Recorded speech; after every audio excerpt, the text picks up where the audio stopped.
अजित पवार हे बाबा आढाव यांना भेटायला गेलेले आहेत। आपण थेट जाऊया।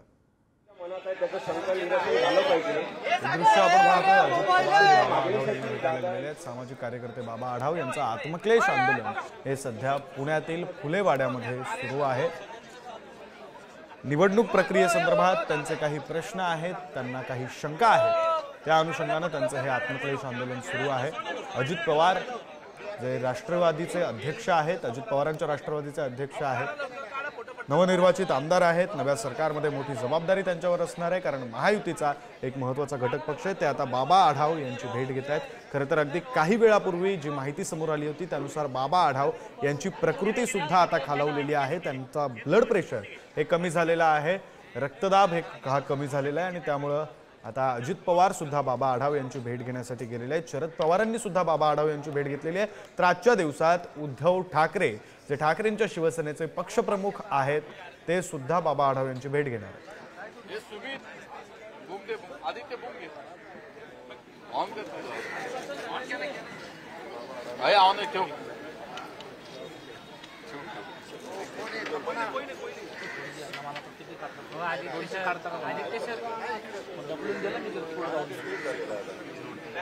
आता राठोड साहेब मध्ये आले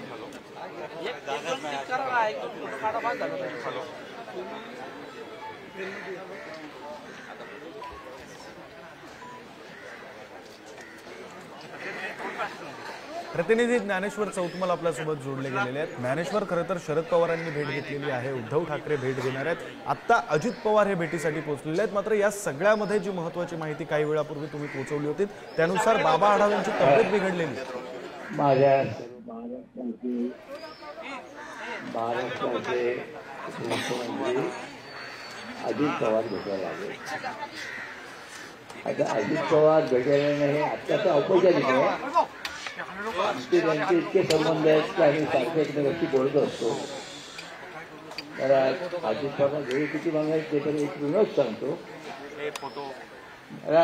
आधी आपची मंडळी भेटायला आप तेव्हा मी म्हणाले की अरे इथं माणसावर अगोदर एक आप आहे ते बघायला आली माझ्याकडे, म्हणजे तुम्हाला माहिती आहे असं कसं अजित अनंतराव पवार म्हणजे आप आणि दुसरं कोणतं असू शकत।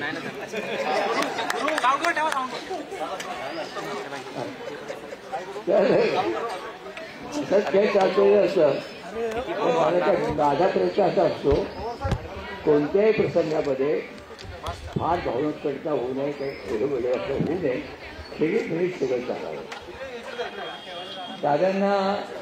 दादांनी मला अगोदर विचारलं तुम्ही कशा करता बसलेला आणि मी त्याची मशिगत त्याच्याशी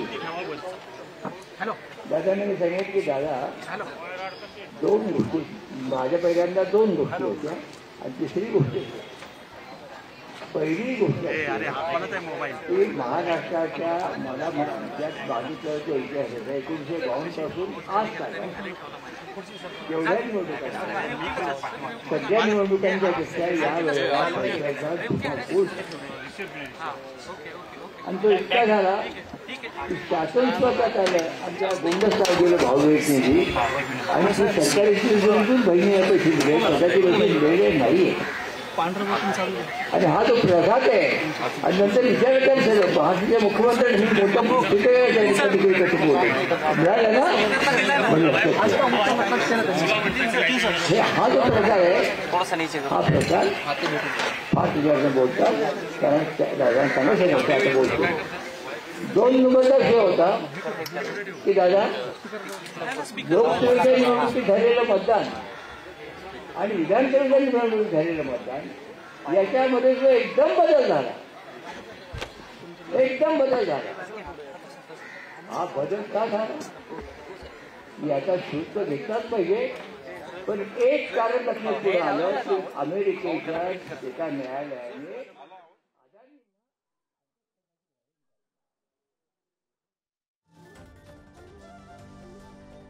निकाल आणि दिवस हे काय आहे आणि लगेच पंतप्रधान जाहीर केलं आमचा पाठिंबा यांना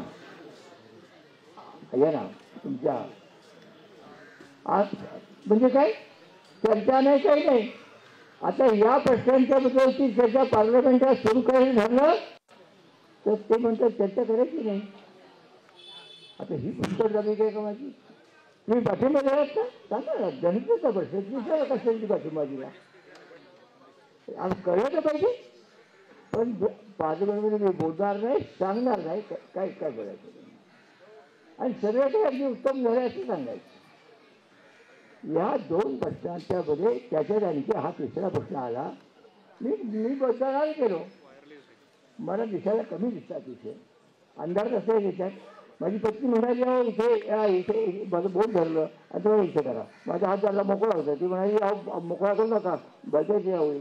मी ते दाबलं आणि दाबल्यानंतर तिकडे आवाज आला झालं का म्हणे. आता प्रश्न असा आला यादी पाहिजे एवढी प्रचंड आहे ती. या यादीमध्ये माझ्यासारख्या म्हाताऱ्याला ती मला सारखं सांगत होती की तुम्ही हात सरळ ठेवाल आणि ते बोट दोन्हीचे बोटं जातील दोन्हीचे बोटं जातील जरा म्हणून मी मला हात मूठ केली आणि ते दाबायला लावलं आणि मग माझ्या असं झालं इथे काहीतरी गडबड होण्याचा धोका आहे. आता मी ह्याच्यात हा विषय आता हे केलं आहे कारण मी आत्मप्रेषाचा मार्ग स्वीकारले असल्यामुळे मी काही तुमच्या विरोधात असेल मी आत्मप्रेषाचा मार्ग म्हणून मी स्वीकारले किंवा हे बरोबर नाही काहीतरी गडबड आहे काहीतरी गडबड आहे. आणि विरोधकांना मी सांगतो तर माझ्यावर जबाबदारी आहे की हे सिद्ध करणं. आता हे सिद्ध करण्यासाठी योजनेमध्ये एक्सपर्ट आहे सगळे काही पण झालं ही गोष्ट खरी की जो चमत्कार घडला लोकसभा आणि विधानसभा याच्यामध्ये अतिशय म्हणजे मतदार एवढे छान असे आहेत का शक्य आहे पण मी त्यांचा अपमान नाही करणार. परंतु यामध्ये निश्चितपणे काही हे नाही आहे किंवा हा हा आणखी एक प्रश्न. नंतर लोक मला सांगायला लागले की बाबा हे आता कठीण तुमचं मला आवडलं तुमचं मी अभिनंदन करतो की तुम्ही तुमचं स्वतःचं समर्थन केलं की मी धर्मनिरपेक्षतावादी आहे सेक्युलर आहे असं तुम्ही जाहीरपणे सांगितलं आणि मला मी काय केलं एखादा जी गोष्ट घडली ती सांगितली पाहिजे ठोकपणे सांगितलं कुणाला त्याची आवडून न आवडतं. तेव्हा अशा ह्या काळामध्ये असे जे प्रश्न आणखी लोकांचे प्रश्न पुढे आले तुमच्या त्या सेक्युलर याच्यातले काय त्याला वचन घेतो कटकटेन घेतो ते आता मी तुम्हाला सांगितलं. प्रश्न असा आहे 1952 सालापासून आजचा काय मी आहे जिवंत आहे निवडणुका पाहिल्या दादा दुःख वाटतं मला सांगायला या वेळेला ज्या पद्धतीचं सरकारी वर्तन दिसलं ते भयानक आहे. तुम्ही सरकारमध्ये आहात त्याबद्दल माझं काही म्हणणं नाही तो भाग वेगळा आहे म्हणून पण मी एक गोष्ट केली मी आत्मक्लेशाचा मार्ग स्वीकारला आणि तुमच्या सरकारने करा करा असं मी काही सांगत नाही. मी आत्मक्लेशाचा मार्ग गेला मला ती वेदना होते आणि वेदना इतकी जाणवते की काय चाललं हे गाडं कुठं चाललंय. खरे प्रश्न बाजूला जाऊन काहीतरी खोडकळे वाटत राहणार लोकांना हे बनवणार आपण. तुम्ही भावभीट केलीत का ठीक आहे अरे पण स्वतःच्या पैशाने करणार तुम्ही सरकारच्या पैशाने काय करताय आणि जे तुम्ही द्यायला पाहिजे देत नाही. तुमच्याकडे मागण्या केलेल्या आहेत की आमच्या गरीब कष्टकऱ्यांना बायांना पेन्शन चालू करा. आज तुम्ही दिलेत पैसे 60 वर्षाच्या पुढच्या म्हाताऱ्याला दिलेले नाही. मी त्या अशी मागणी पण करणार नाही. मी मागणी करेन पेन्शन द्या प्रत्येकाला याचं कार्डातून पुढचंच नाही तुझं एक फक्त मारून माझी मागणी नाही ना तोंडपर्यंत पण सांगतो काय घडलं ते. बाई म्हणाली मला मी बाजार गेलो बोनस वाजवायचा कार्यक्रम होता बाई म्हणाली बाबा आपल्याला नाही काय मिळालं आपण 60च्या पुढे गेलो आणि मग ती म्हणलं काय झालं काय व्हायचं म्हणजे जे इथे घेतलं देवीचं ओवाळलं बाकी काय याच्यात काय खरं काय हे गरिबांचं एक दुःख आहे हा मुद्दा. आणि आता आणि जो आणखी एक तिथे मध्ये आणखी एक कशी कधी की अदानींना तो वॉरंट लिहिलं पकडवारण आणि ते पकडवारण निघाल्याबरोबर देशाच्या निवडणुकांचा तो एक अर्थात तुम्ही बघा आणि अदानींनी जी खटपट केली एवढी केलेली आहे आणि आम्हाला दिसतं की हा मुद्दा हा फॅक्टर दुर्लक्षण चालणार नाही. परकीय हस्तक्षेप होणं आणि ते कसं निवडणुका जिंकण्यासाठी काही भारतीय नाव घेऊन करत असतील तर त्याचा सुद्धा शोध घ्यायला पाहिजे. दुर्लक्ष करून चालणार नाही. भारतीय सरकार माझं म्हणणं नाही, या प्रकारचा चेक घेतला गेला पाहिजे. सकाळी पवार आहे होते त्यामुळे ते सांगितलं, ते काही बोलले नाही तिथं. पण मी तुम्हाला मुद्दाम सांगतो, आताही मुद्दाम सांगतो की हे जे सगळं झाड आहे ते असे बरेच प्रश्न आहेत. सगळ्या प्रश्नांची मी हे लावणार नाही. पण माझं म्हणणं एवढंच आहे, माझं काहीच म्हणणं आहे, माझ्यासारख्या एका सुजाण नागरिकाला ते खूप आहे. आणि हे खूपच असताना झालं कोणतं की जनतेचे प्रश्न जायचे तर तुम्हाला कसे तुम्ही पवार आहात आणि आम्ही काय बोलणार. जे काही चालले लोकांच्या जवळ पुढे लोक तेच प्रश्न जनतेचे प्रश्न आहेत. जनतेचा प्रश्न मागे राहिले. मी सांगितलं त्या म्हातारीला सांगितलं असतं, तुम्हाला सांगितलं असतं दादा. म्हणून म्हणलं तुम्हाला त्याच काळामध्ये हे जे प्रकरण येऊन तुम्ही सांगितलं, मी ठाकून सांगितलं की मी धर्मनिरपेक्ष आहे, माझा सेक्युलर याचा विश्वास आहे. तेवढं बरे वाटलं. माझं म्हणणं तीच रोखोक भूमिका जरा आता आम्ही जे प्रश्न मांडतोय आपल्या भागात आम्ही मी कुठं म्हणतो विश्लेष सिद्ध करा. विरोधकांचं आम्ही काही सिद्ध करतो बरोबर आहे. त्यात काही माझ्या सरकारची चुकीचं वाटत असतं. कारण सरकार सहयोगी न्यायापर्यंत गेलं आणि माघारी आलं ठीक आहे. ती जवळ त्याचे विश्वकुमार चौधरी वगैरे मंडळ आली की मी त्यांना मुद्दाम सांगेन की हे आपलं काम आहे हे सिद्ध करण्याचं. तेव्हा ते सिद्ध करायचं काम आपलं आहे, ती जबाबदारी घेतली पाहिजे. पण माझं म्हणणं आहे की असं आता बराच पाढा वाचता येतो तर मी वाचत नाही. हे 2-3 महत्त्वाचे प्रश्न घेऊन मी हा आत्म्याचा अपेक्षाला मार्ग स्वीकारून बसलेला आहे. आता इथेच का बसलो तर भारतीय घटनेचं सत्यमेव जयते ब्रीदवाक्य आहे. इथे असलेल्या म्हाताऱ्याने महात्मा ज्योतिराव फुले यांनी सत्यमेव जयतेची मुळी प्रार्थनाच लिहिली. त्या काळात घटनेच्या अगोदर लिहिली. आता म्हटलं ठीक आहे, आपण सत्याचाच हे करायचा विचार करतोय तर सत्यमेव जयते सांगितलं त्या वेळेतलं आपण बसून लढाई आंदोलन सुरू करावं. त्यांच्या स्मृतीला त्यांनी घटनेची सुद्धा 75 वर्ष होत आहेत ना. आम्ही हे मी महात्मा ज्योतिराव फुले समता प्रतिष्ठान चालू तुम्हाला माहिती काय ते. तुमचं आणि माझं काही नवीन नातं नाही. आपण रोज भेटणारी रोज बोलणारी एकमेकाच्या बद्दल हे करणारी माणसं त्याच्यात ते स्वार्थ द्यायचं नाही.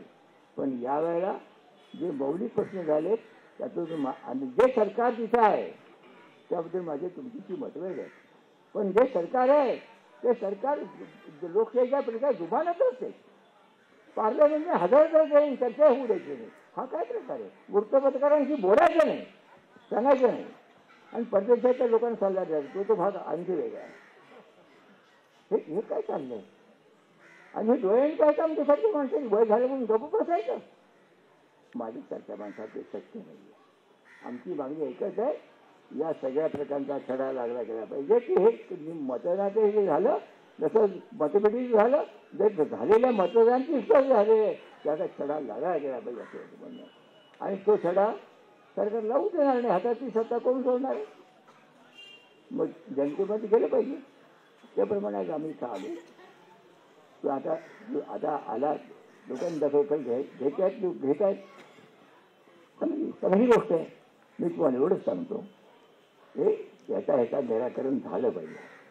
काही दाबाचा प्रयत्न केला जमणार नाही. माझ्यासारखी माणसं प्रसंगी मरण पत्करतील पण आम्ही हा दाब सहन करणार नाही. तर याने ते मिळालं स्वातंत्र्य हे आता त्यांनी नाही मिळाले. बाबासाहेबांनी आम्हाला फुकट दिलेले नाही. त्यासाठी लढायला लागलं होतं. त्याला शिकवलं पाहिजे. गांधींनी इंग्रज सांगितलं चले जाओ करेंगे मरेंगे. पण इंग्रज असं नाही म्हणाला चले जाओ सांगणार तुम्ही कोण.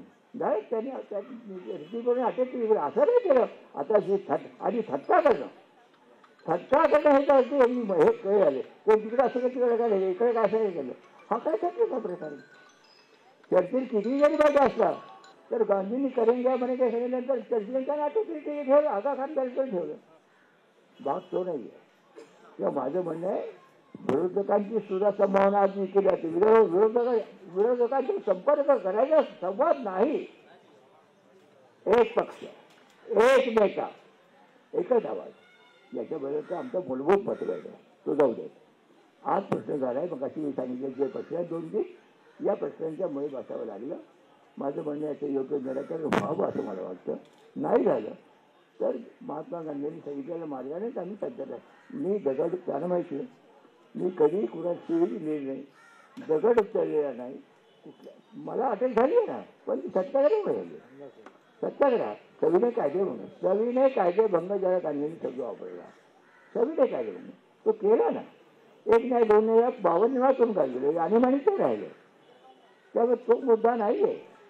माझं म्हणणं आहे जो मग आता महाराष्ट्रात आहे जो मार्ग मी आयुष्यात स्वीकारला हा मी जनतेला सांगेन. या देशातल्या कुठल्याही नेत्याने शेवटी रस्त्यावर येऊन हे केलं पाहिजे. पण दगड घालणं, शिवागाई करणं, गाड्या अडवणं, फोडणं, हे करणं, प्रचंड हिंसाचाराला पाठिंबा देणं. आणि दुसरं राज्याच्या मुख्यमंत्र्यांनी विनोद तावड्यांचं जे प्रकरण घडायच्या अगोदर एकाच रस्त्यावर उपमुख्यमंत्री खुलासा करतात. विनोद तावड्यांना सोडून देतात. प्रकरण बाहेर यायच्या अगोदरच सगळं होतं. हे अतिशय लांछनास्पद वाटतं मला. आणि म्हणून एक अंत करण्याची वेळेला म्हणून इथं बसलो. प्रश्न असा आहे, मला असं वाटतं आपण सारे मित्र आहोत. मी असं म्हणतो इथे शत्रू येतात आणि शत्रू आम्ही शत्रू नाही आहोत. जास्त मी बोलत नाही कारण आज 3 दिवसात ठरवलं होतं तुमच्या याचा निमंत्रणात येत आहे. खूप आनंद वाटला, खूप भारी वाटली. मला असं वाटतं काही नाही काहीतरी जिंदात येईल आहे म्हणून आम्ही तर मी नमस्कार तुम्हाला माहिती मी नमस्कार म्हणत नाही, जिंदाबाद म्हणतो. तेव्हा दादा तुम्ही आता आलात ना, मी 2दा जिंदाबाद म्हणतो. बघूया आता मग कारण आम्ही एकमेकाला ओळखतो. सत्याला समोर जाण्याची चांगली सगळ्यांची आहे. सत्ता हातात टिकवण्यासाठी ते बाबू वेगळं आहे. पण आमचं म्हणून तुम्ही आल्याबद्दल मी तुम्हाला धन्यवाद देतो. तर तुम्ही आता बोला पण एवढंच मला सांगतो की तुम्ही आला ते बंद ठीक आहे. पण जर मला काही सुद्धा काही वाटतं मिळाली नाही तर मात्र हे आंदोलन शांततामय मार्गाने जर काही नाही करता पुढे कसं न्याय देता येईल ते न्यायाचा मी प्रयत्न करेन. पण मी असंच उगाच असं वाया जाऊ देणार नाही. एवढंच तुम्हाला विनम्रपणे सांगतो. तुम्ही आला त्याबद्दल तुम्हाला मी धन्यवाद देतो. आपण बोला.